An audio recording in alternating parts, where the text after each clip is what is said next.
নন্দীগ্রামের নন্দনায়কবার হাই স্কুলে ভোট দিলেন বিরোধী দলনেতা শুভেন্দু অধিকারী। আজকে তিনি ভোট দিলেন।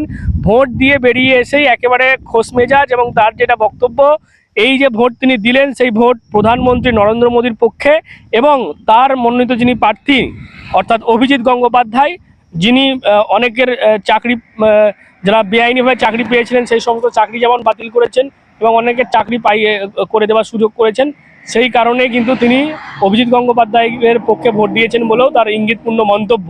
পাশাপাশি তিনি যেটা দাবি করছেন যে এই তমলুক লোকসভা কেন্দ্রে 200-রও বেশি বুথে কিন্তু তৃণমূল এজেন্টই দিতে পারেনি।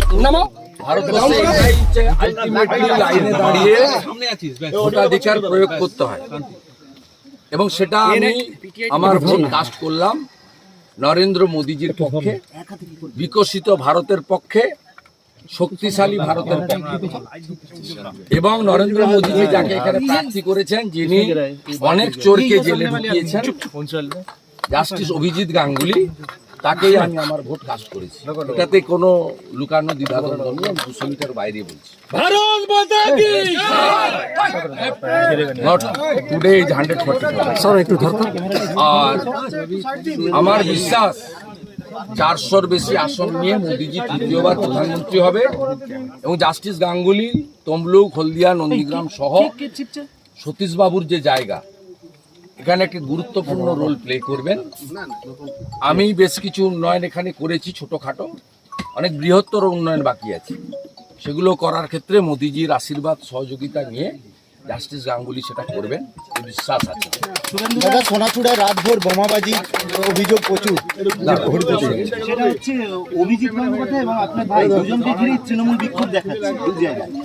ওরা তৃণমূল না, এগুলো তৃণমূলই লুম্পেন। এটা আইপ্যাকের পরিকল্পনায় সাফ হয়ে গেছে। ঘাটালে হিরণকে আটকেছে, এখন পেটানি খাচ্ছে। আমরা সাফ করে দিয়েছি তৃণমূল কংগ্রেস 200-র বেশি জায়গায় এজেন্টই দিতে পারেনি, বলছে দিতে দেয়নি। নন্দীগ্রামের একাধিক গ্রাম পঞ্চায়েত, সোনাচূড়া, গোকুলনগর, হরিপুর, ভেকুটিয়া, একাধিক গ্রাম পঞ্চায়েত, এবারে এজেন্ট পর্যন্ত নেই। আর সবচেয়ে উল্লেখযোগ্য যেটা 21-এও আমার ভোটে পারিনি, মুসলিম বুথে 63টা মুসলিম বুথে আমরা প্রায় সবগুলো, একটা দুটো হয়তো প্রবলেম আছে, সব জায়গায় মুসলিম ছেলেরা এজেন্ট হিসেবে বসেছে আব্বাস বেগের নেতৃত্বে। It's a very good signal. এবং আমরা নন্দীগ্রাম থেকে অভিজিৎ বাবুকে অনেক বেশি ভোটে মার্জিন দিতে পারবো। 2 নম্বর ব্লকে 18-20 হাজার লিড হবে। 1 নম্বরেও আমার বিশ্বাস 5 থেকে 10 হাজার লিড হবে। আমরা 5 থেকে 10 হাজার ভোটের লিড, মানে আমাদের 30 টার্গেট আছে। আমরা আশা করছি কাছাকাছি যেতে পারবো। সোনাচূড়াতেও তো ওদের এজেন্ট বসেনি, আর তৃণমূল বলছে ভোট দিতে দিচ্ছে না আমাদেরকে। ওদেরকে কানতে বলুন, ওদের বহু জায়গায় এজেন্ট, ময়নার বহু জায়গায় এজেন্ট, বহু জায়গায় এজেন্ট। শুধু সাংগঠনিক শক্তি নেই এবং লোক চোরেদের পক্ষে নেই। এ তো ভোট সরাসরি হচ্ছে। মোদিজিকে ভোট দেবো না চোরেদের ভোট দেবো? চোরেদের এনার্জি ভাইপো ব্যানার্জি। চোরেদের পক্ষে কোনো লোক যেতে পারে না, হয়ে গেছে। বলছি সোনাচূড়ায় রাতভর কিন্তু বোমাবাজি, আতঙ্কে রয়েছে এখনো লোক সোনাচূড়ার ভিতরে। সেটা তো ওদের বোম ফাটানো কাজ করেছে। 4 তারিখে সন্ধ্যার পরে আমরা বোম ফাটাবো, মানে আনন্দে বোম ফাটাবো। দাদা, ভেকুটিয়া 29 নম্বর বুথে বিজেপি এজেন্টই বের করে দিয়েছে 65 ডেসিবেলের নিচে এবং বিধিসম্মত। দাদা, ভেকুটিয়া 29 নম্বর বুথে অ্যারেস্ট হবে না। সঞ্জয় আড়ি একটা দলিত ছেলে, মৃত্যুর সঙ্গে পাঞ্জা লড়ছে, তার মাকে খুন করেছে। এদের জেলে যাওয়ার ইচ্ছা হয়েছে। দেবব্রত মাইতির কেসে 18 মাস জেল খাটার পরেও লাজ লজ্জা কিচ্ছু নেই। আবার একজন সনাতনী হিন্দুকে, তফসিলি পরিবারের বৃদ্ধাকে খুন করেছে। এই কেসটা তো সিবিআই হওয়ার জন্য রথিবালা আড়ির কন্যাকে আমরা কোর্টে নিয়ে যাব ভ্যাকেশন শেষ হলেই, এবং এদের জেলে থাকার ইচ্ছা হয়েছে। শেখ সাউদ্দিন, হাবিবুর রহমানরা জেল খাটার পরেও, বাইতুল মিয়া জেল খাটার পরেও এখন জেলে থাকার ইচ্ছা হয়েছে আলরাজিদের, শামসুলদের। আপনাদের বহু লোককে গ্রেফতার করছে।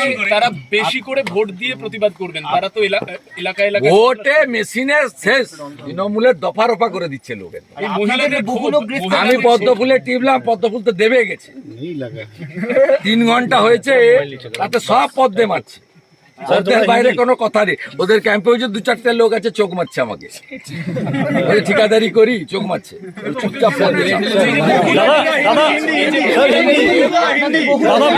ভেকুটিয়া 29 নম্বর বুথে বিজেপি এজেন্টকে মারধর করেছে। ও করে আমিরুল, আমিরুল বলে একটা লুম্পেন করে, এর দশাও ঠিক হবে। আমিরুল খুনের মামলার আসামি। সেদিন মনসা বাজারে খুনের সঙ্গে আমিরুল যুক্ত, 25 জনের মধ্যে এফআইআর নেমে অ্যাকিউজড। জেলে যাবে, জেলে যাওয়ার ইচ্ছা হয়েছে, জেলে যাবে, কনভিকশন হবে। ওকে, করে আপনারা জানেন নন্দীগ্রামের যে সোনাচূড়া এলাকা, সেখানেও নাকি তৃণমূল এজেন্ট দিতে পারেনি, এমনটাই কিন্তু ভোট দেওয়ার পর সাংবাদিকদের মুখোমুখি হয়ে বললেন বিরোধী দলনেতা শুভেন্দু অধিকারী। অর্থাৎ এই যে নির্বাচন, আপনারা জানেন আজকে 8টি লোকসভা কেন্দ্রের নির্বাচন রয়েছে এবং তার মধ্যে নজর কাড়া কেন্দ্র হচ্ছে তমলুক। কারণ বিরোধী দলনেতার জেলা এবং সেখানে লোকসভা নির্বাচনে একটা সবারই নজর ছিল এবং সেখানে আমরা দেখলাম শুভেন্দু অধিকারী তিনি ভোট দিলেন নন্দীগ্রামের এই নন্দনায়ক বাড়ি হাই স্কুল সেখানে, এবং ভোট দিয়ে বেরিয়ে এসেই তিনি যেমনটা বললেন যে এই ভোট তিনি মোদিজির পক্ষে দিয়েছেন এবং অধিকাংশ জায়গাতেই কিন্তু তমলুকের বুথে তৃণমূল কিন্তু এজেন্টই দিতে পারেনি। অর্থাৎ কোথাও গেলে কার্যত জয় বিজেপিরই হবে, এমনটাই তিনি বলছেন। কিন্তু অন্য ছবি দেখা গেল, অভিজিৎ গঙ্গোপাধ্যায় বিজেপি প্রার্থী, তাকে উদ্দেশ্য করে কিন্তু একটি বুথে সেখানে দেখা গেল বিক্ষোভ দেখালেন মহিলারা। তাদের বক্তব্য যে এই অভিজিৎ গঙ্গোপাধ্যায় কিন্তু অনেকের চাকরি খেয়েছেন, অর্থাৎ চাকরি বাতিল করেছেন, এবং সেই কারণেই স্বভাবত একটা ক্ষোভ ছিল। সেই ক্ষোভই কিন্তু আজকে ভোটের দিনে উগরে দিলেন বিক্ষোভকারীরা। কি বলবেন আপনারা এই বিষয় নিয়ে? অবশ্যই কমেন্ট করেন কমেন্ট বক্সে। এরকম আরও খবর পেতে নজর রাখবেন ডিএনএন বাংলায়। ডিএনএন বাংলা, সবার মনে সবার ফোনে।